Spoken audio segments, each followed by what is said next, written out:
Hi ಸ್ನೇಹಿತರೆ, ನಮಸ್ಕಾರ ಎಲ್ಲರಿಗೂ. ಈ ಒಂದು ವಿಡಿಯೋದಲ್ಲಿ ಪ್ರೈಸ್ ಮನಿ ಆನ್ಲೈನ್ ಅಪ್ಲಿಕೇಶನನ್ನು ಯಾವ ರೀತಿ ಅರ್ಜಿಯನ್ನು ಸಲ್ಲಿಸೋದು ಅಂತ ತಿಳಿಸ್ಕೊಡ್ತಾ ಇದ್ದೀನಿ. ವಿಡಿಯೋನ ಪೂರ್ತಿಯಾಗಿ ಎಲ್ಲೂ ಕೂಡ ಸ್ಕಿಪ್ ಮಾಡದೆ ನೋಡಿ, ಅರ್ಥ ಆಗುತ್ತೆ.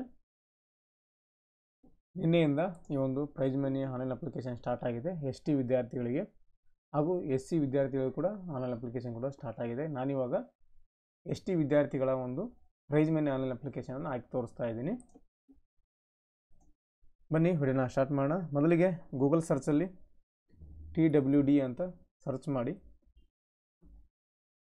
ಇದು ಶೆಡ್ಯೂಲ್ ಟ್ರೈಬ್ ಡಿಪಾರ್ಟ್ಮೆಂಟ್ದು ವೆಬ್ಸೈಟು TWD karnataka.go.in ಅಂತ ಡಿಪಾರ್ಟ್ಮೆಂಟ್ ಆಫ್ ಟ್ರೈಬಲ್ ವೆಲ್ಫೇರ್ ಅಂತ ಬಂದಿದೆ. ಫಸ್ಟ್ ಲಿಂಕನ್ನು ಕ್ಲಿಕ್ ಮಾಡ್ಕೊಳ್ಳಿ. ಕ್ಲಿಕ್ ಮಾಡ್ಕೊಂಡ ನಂತರ ನಿಮಗೆ ಈ ರೀತಿಯಾಗಿ ಬರುತ್ತೆ. ಸೊ ಇನ್ನೊಂದು ವಿಡಿಯೋ ಕೂಡ ಮಾಡ್ತೇನೆ, ಒಂದು ಶೆಡ್ಯೂಲ್ ಕ್ಯಾಸ್ಟ್ ವಿದ್ಯಾರ್ಥಿಗಳು SC ವಿದ್ಯಾರ್ಥಿಗಳಿಗೆ ಅದನ್ನು ಪ್ರೈಸ್ ಮನಿ ಯಾವ ರೀತಿ ಅರ್ಜಿಯನ್ನು ಸಲ್ಲಿಸೋದು ಹೇಗೆ ಅಂತ ಇನ್ನೊಂದು ಕೂಡ ವಿಡಿಯೋ ಮಾಡ್ತೀನಿ. ಅದು ಹೊಸ ವೆಬ್ಸೈಟ್ ಮಾಡಿದ್ದಾರೆ.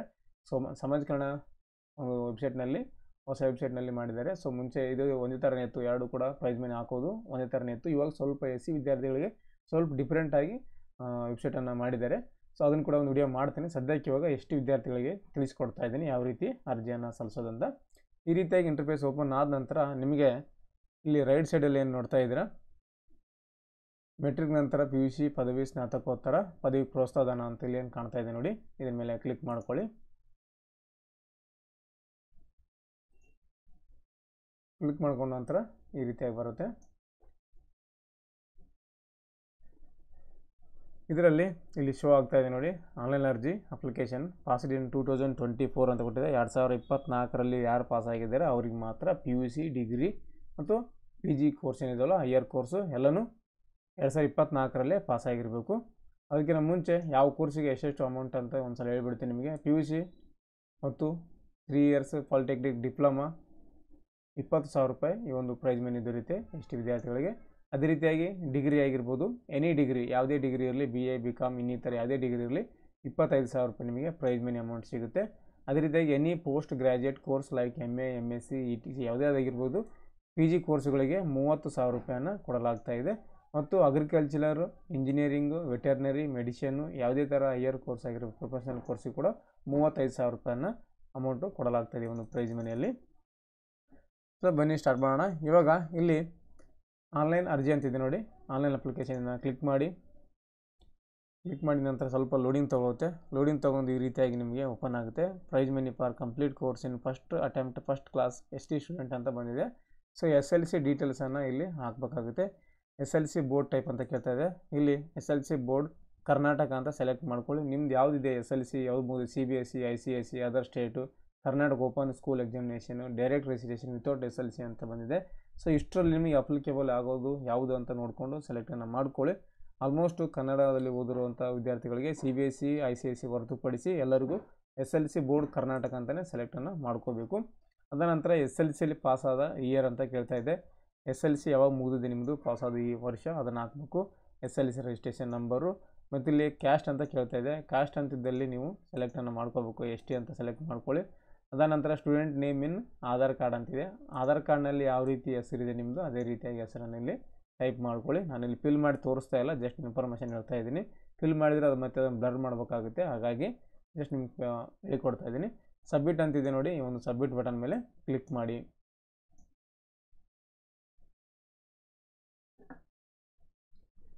ನೆಕ್ಸ್ಟ್ ನಿಮಗೆ ಈ ರೀತಿಯಾಗಿ ಬರುತ್ತೆ. ಇಲ್ಲಿ ನಿಮಗೆ ಆಧಾರ್ KYC ಐಡೆಂಟಿಫಿಕೇಷನ್ ವ್ಯಾಲಿಡೇಷನ್ ಸರ್ವಿಸಿಗೆ ಬಂದಿದೆ. ಇಲ್ಲಿ ನಿಮಗೆ ನಿಮ್ಮ ಹೆಸರು ಮತ್ತು ಯಾವ ಒಂದು ಯೋಜನೆಗೆ ಅರ್ಜಿ ಸಲ್ಲಿಸ್ತಾ ಇದ್ದಾರೆ ಎಲ್ಲ ಒಂದು ಡೀಟೇಲ್ ಇಲ್ಲಿ ಇರುತ್ತೆ.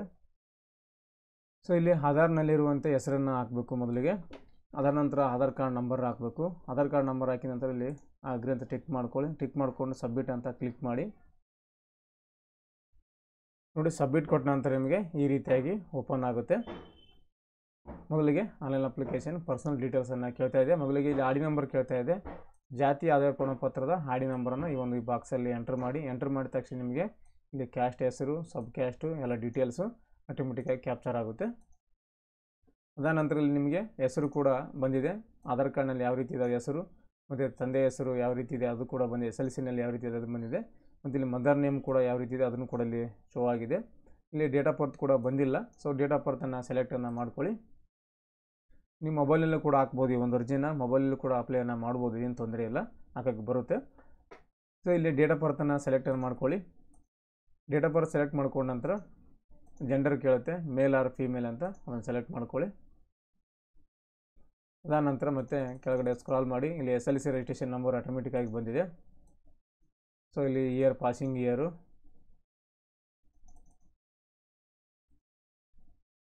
ಸ್ವಲ್ಪ ದೊಡ್ಡದು ಮಾಡ್ತೀನಿ ಸ್ಕ್ರೀನು, ನಿಮ್ಗೆ ಗೊತ್ತಾಗುತ್ತೆ. ಸೊ ಇಲ್ಲಿ ಕ್ಯಾಸ್ಟು ಕೂಡ ಬಂದಿದೆ, ಮತ್ತು ಇಲ್ಲಿ ಸಬ್ ಕ್ಯಾಸ್ಟು ಸೆಲೆಕ್ಟನ್ನು ಮಾಡ್ಕೋಕ್ಕೆ ಅವಕಾಶ ಇರುತ್ತೆ. ID ನಂಬರ್ ಹಾಕಿದ ತಕ್ಷಣ ನಿಮಗೆ ಬರುತ್ತೆ ಇಲ್ಲಿ. ಅದಾನಂತರ ಫ್ಯಾಮಿಲಿ ಆ್ಯನ್ಯುವಲ್ ಇನ್ಕಮ್ ಅಂತ ಕೇಳ್ತಾಯಿದೆ. ಆ್ಯನ್ಯುವಲ್ ಇನ್ಕಮ್ಮು ನಿಮ್ಮ ಒಂದು ಆದಾಯ ಪ್ರಮಾಣಪತ್ರದಲ್ಲಿ ಏನಿರುತ್ತಲ್ಲ ಆ ಒಂದು ಆ್ಯನ್ಯುವಲ್ ಇನ್ಕಮನ್ನು ನೀವು ಎಂಟ್ರ್ ಮಾಡಬೇಕು. 18,000, 20,000, 30,000 ಏನು ಇರುತ್ತಲ್ಲ ನಿಮ್ಮ ಇನ್ಕಮ್ನಲ್ಲಿ, ಇನ್ಕಮ್ ಸರ್ಟಿಫಿಕೇಟ್ನಲ್ಲಿ ಅದನ್ನು ಹಾಕ್ಕೊಳ್ಳಿ. ಅದಾದ ನಂತರ ಇಲ್ಲಿ ಪರ್ಮನೆಂಟ್ ಅಡ್ರೆಸ್ಸನ್ನು ಎಂಟ್ರ್ ಮಾಡ್ಕೊಳ್ಳಿ. ನಿಮ್ಮ ಒಂದು ಆಧಾರ್ ಕಾರ್ಡ್ನಲ್ಲಿ ಯಾವ ರೀತಿ ಇರುತ್ತೆ ಅದೇ ರೀತಿಯಾಗಿ ಪರ್ಮನೆಂಟ್ ಅಡ್ರೆಸ್ಸನ್ನು ಇಲ್ಲಿ ಫಿಲ್ ಮಾಡ್ಕೊಳ್ಳಿ. ಫಿಲ್ ಮಾಡಿದ ನಂತರ ಇಲ್ಲಿ ಎಂಟರ್ ಯುವರ್ ಇಮೇಲ್ ಅಡ್ರೆಸ್ ಅಂತಿದೆ, ಇಮೇಲ್ ಐಡಿಯನ್ನು ಎಂಟ್ರ್ ಮಾಡಿ. ಅದಾದ ನಂತರ ಮೊಬೈಲ್ ನಂಬರ್ನ ಇಲ್ಲಿ ಎಂಟ್ರ್ ಮಾಡಿ. ಅದಾದ ನಂತರ ಇಲ್ಲಿ ಆರ್ ಯು ಫಿಸಿಕಲಿ ಚಾಲೆಂಜೆಡ್ ಅಂತ ಕೇಳ್ತಾ ಇದೆ.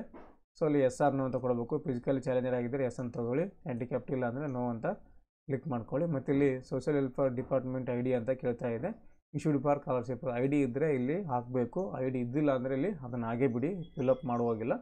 ಮಾಂಡೇಟರಿ ಫೀಲ್ಡ್ ಅಲ್ಲ, ಸ್ಟಾರ್ ಮಾರ್ಕ್ ಇಲ್ಲ ಇಲ್ಲಿ ಯಾವುದು ನೋಡಿ, ಹೆಸರು ಮುಂದುಗಡೆ ರೆಡ್ ಮಾರ್ಕಲ್ಲಿ ಸ್ಟಾರ್ ಮಾರ್ಕಲ್ಲಿ ಇರುತ್ತಲ್ಲ, ರೆಡ್ ಸ್ಟಾರ್ ಮಾರ್ಕ್ ಇದ್ದರೆ ಅದನ್ನು ಫಿಲ್ ಮಾಡಲೇಬೇಕು, ಖಾಲಿ ಬಿಡುವಾಗಿಲ್ಲ. ಹಾಗಾಗಿ ಸೊ ನೆಕ್ಸ್ಟ್ ಇವಾಗ ಕೆಳಗಡೆ ಸ್ಕ್ರಾಲ್ ಮಾಡಿ, ಕಾಲೇಜ್ ಕೋರ್ಸ್ ಅಂತ ಕೇಳ್ತಾ ಇದೆ. ಇಲ್ಲಿ ಕರ್ನಾಟಕ, CBSE, ಅದರ್ ಸ್ಟೇಟ್ ಯಾವ ರೀತಿ ಬಂದಿದೆ ಈ ಕರ್ನಾಟಕನ ಸೆಲೆಕ್ಟ್ ಮಾಡ್ಕೊಂಡು ಇಲ್ಲಿ ಕಾಲೇಜು ಡಿಸ್ಟಿಕನ್ನು ಸೆಲೆಕ್ಟನ್ನು ಮಾಡ್ಕೊಳ್ಳಿ. ನಾನಿಲ್ಲಿ PUCದು ಪ್ರೈಸ್ ಮೇನ್ ಹಾಕ್ತಾಯಿದ್ದೀನಿ. ಹಾಗಾಗಿ ಇಲ್ಲಿ ತಾಲೂಕನ್ನು ಸೆಲೆಕ್ಟ್ ಮಾಡ್ಕೊಳ್ಳಿ. ಕಾಲೇಜ್ ಯಾವ ಒಂದು ತಾಲೂಕಿನಲ್ಲಿ ಸ್ಟಡಿ ಮಾಡಿದ್ದಾರೆ ಅಂತ ಆ ಒಂದು ಸೆಲೆಕ್ಟನ್ನು ಮಾಡ್ಕೊಳ್ಳಿ.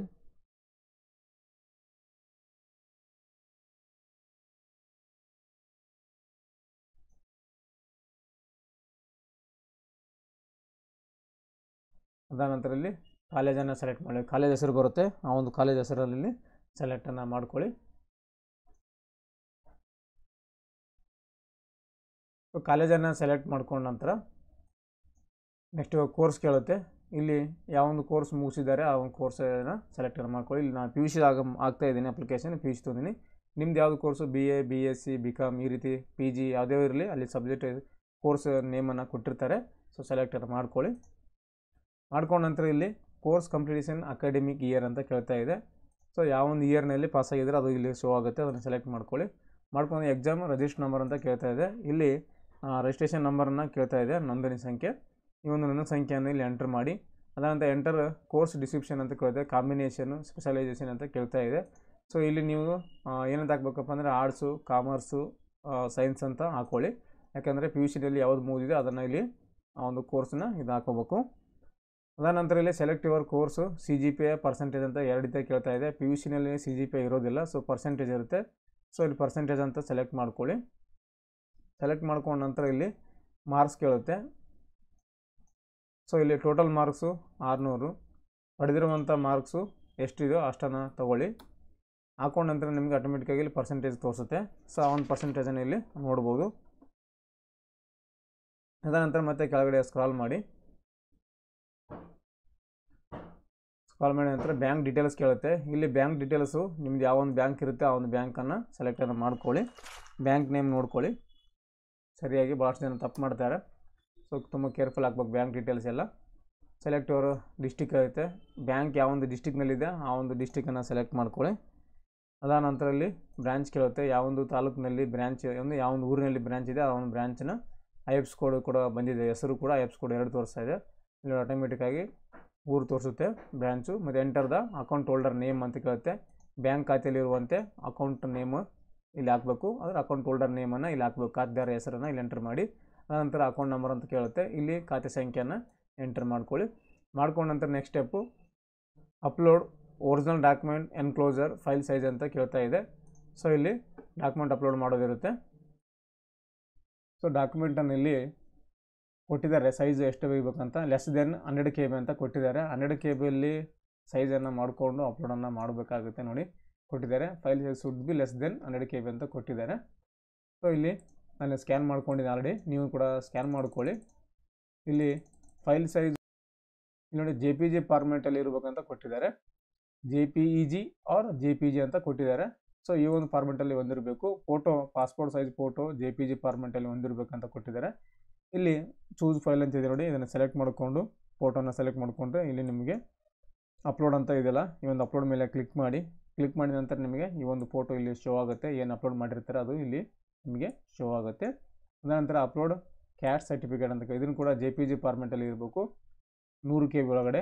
ಇಲ್ಲಿ ನಿಮಗೆ ಚೂಸ್ ಫೈಲ್ ಅಂತ ಸೆಲೆಕ್ಟ್ ಮಾಡಿಕೊಂಡು ಅಪ್ಲೋಡ್ ಅಂತ ಕೊಟ್ಟರೆ ನಿಮಗೆ ಇಲ್ಲಿ ಕ್ಯಾಟ್ ಸರ್ಟಿಫಿಕೇಟ್ ನಿಮಗೆ ಶೋ ಆಗುತ್ತೆ, ಅಪ್ಲೋಡ್ ಆಗಿರೋ ಬಗ್ಗೆ ಶೋ ಆಗುತ್ತೆ.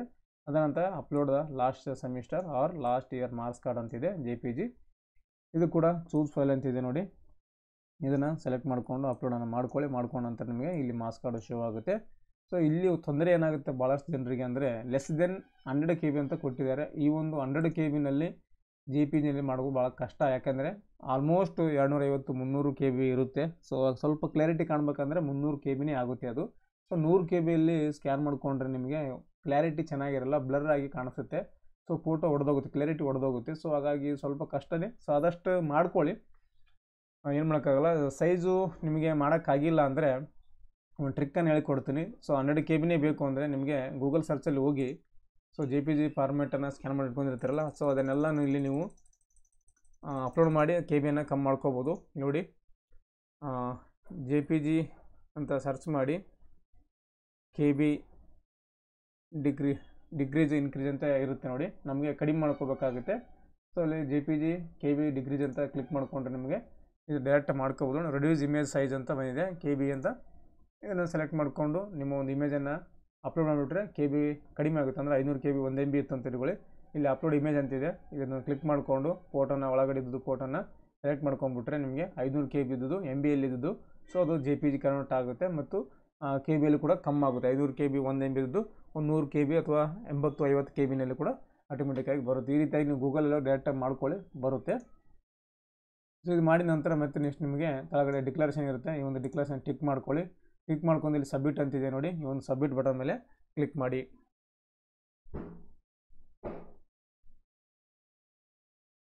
ಸಬ್ಮಿಟ್ ಅಂತಿದೆಯಲ್ಲ, ಸಬ್ಮಿಟ್ ಮೇಲೆ ಕ್ಲಿಕ್ ಮಾಡಿ ನೆಕ್ಸ್ಟ್ ಟಾಪಿಕ್ ಹೋಗುತ್ತೆ.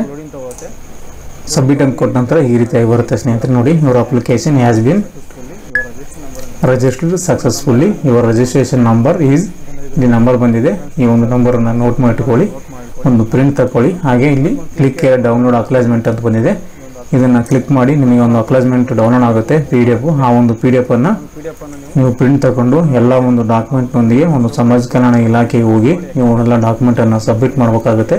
ಹಾಗೆ ಒಯ್ಯುವಾಗ ಮತ್ತು ಒರಿಜಿನಲ್ ಡಾಕ್ಯುಮೆಂಟನ್ನು ತೊಗೊಂಡು ಹೋಗಬೇಕು. ಸಮಾಜ ಕಲ್ಯಾಣ ಇಲಾಖೆಯವರು ಒಂದು ಒರಿಜಿನಲ್ ಡಾಕ್ಯುಮೆಂಟನ್ನು ವೆರಿಫೈ ಮಾಡಿ ನಿಮ್ಮ ಒಂದು PDF ಬರುತ್ತೆ ನಿಮಗೆ. ಈ ಒಂದು PDF ಅನ್ನು ನೀವು ಪ್ರಿಂಟನ್ನು ತಗೋಬೇಕಾಗುತ್ತೆ, ಒಂದು ಸೇವ್ ಮಾಡಿ ಇಟ್ಕೊಳ್ಳಿ, ಫ್ಯೂಚರ್ಗೆ ಬೇಕಾಗುತ್ತೆ. ಮತ್ತು ಒಂದು ಡಾಕ್ಯುಮೆಂಟನ್ನು ಎಲ್ಲ ಒಂದು ಏನು SSLC marks card, PUC marks card, caste income, bank passbook, photo ಎಲ್ಲನೂ ಒಂದು ಡಾಕ್ಯುಮೆಂಟು 2 ಸೆಟ್ ಜೆರಾಕ್ಸ್ ತೊಗೊಳ್ಳಿ. ಯಾಕೆ 2 ಸೆಟ್ ತೊಗೊತಾರಲ್ಲಿ ಸಮಾಜ ಕಲ್ಯಾಣ ಇಲಾಖೆಗೆ ಹೋಗಿ ಕೊಡಬೇಕಾಗುತ್ತೆ. ಸೊ ಎಲ್ಲ ಒಂದು ಒರಿಜಿನಲ್ ಸೆಟ್ ಒಯ್ಕೊಳ್ಳಿ, ಒಯ್ದರೆ ನಿಮಗೆ ಒರಿಜಿನಲ್ ನೋಡ್ಕೊತಾರೆ, ಒರಿಜಿನಲ್ ನೋಡಿಕೊಂಡು 2 ಸೆಟ್ ಜೆರಾಕ್ಸ್ ತೊಗೊತಾರೆ. ಸೊ ಇದು ಈ ರೀತಿಯಾಗಿ ನೀವು ತುಂಬ ಈಸಿಯಾಗಿ ಈ ಒಂದು ಸೋಷಿಯಲ್ ವೆಲ್ಫೇರ್ ಡಿಪಾರ್ಟ್ಮೆಂಟ್ನ ಪ್ರೈಸ್ ಮನಿ ಆನ್ಲೈನ್ ಅಪ್ಲಿಕೇಶನ್ ಯಾವ ರೀತಿ ಹಾಕೋದಂತ ತಿಳಿಸ್ಕೊಟ್ಟಿದ್ದೀನಿ. ಈ ಒಂದು ಮಾಹಿತಿ ನಿಮಗೆ ಉಪಯುಕ್ತ ಆಗಿದೆ ಅಂದ್ಕೊತೀನಿ. ಈ ಒಂದು ಆನ್ಲೈನ್ ಅಪ್ಲಿಕೇಶನಲ್ಲಿ ಏನಾದರೂ ಡೌಟ್ಸ್ಗಳಿದ್ದರೆ ಕಮೆಂಟ್ ಮಾಡಿ, ಕಮೆಂಟಲ್ಲಿ ನಿಮಗೆ ಉತ್ತರವನ್ನು ಕೊಡ್ತೀನಿ, ಹೆಲ್ಪ್ ಮಾಡ್ತೀನಿ ಅಂತ ಹೇಳ್ತಾ ಸ್ನೇಹಿತರೆ. ಹಾಗೆ ಈ ಒಂದು ವಿಡಿಯೋ ಇಷ್ಟ ಆದರೆ ಒಂದು ಲೈಕ್ ಮಾಡಿ, ಹಾಗೆ ಇತರರಿಗೆ ವಿಡಿಯೋನ ಶೇರ್ ಮಾಡಿ, ಇತರರಿಗೆ ಉಪಯೋಗ ಆಗುತ್ತೆ ಅಂತ ಹೇಳ್ತಾ, ಹಾಗೆ ಯಾರೆಲ್ಲ ನಮ್ಮ ಚಾನಲ್ನ ಹೊಸದಾಗಿ ನೋಡ್ತಾ ಇದ್ದೀರಾ ದಯವಿಟ್ಟು ಸಬ್ಸ್ಕ್ರೈಬ್ ಮಾಡಿಕೊಂಡು ಬೆಲ್ ಐಕನನ್ನು ಪ್ರೆಸ್ ಮಾಡಿ ಅಂತ ಹೇಳ್ತಾ, thank you, thanks for the watching.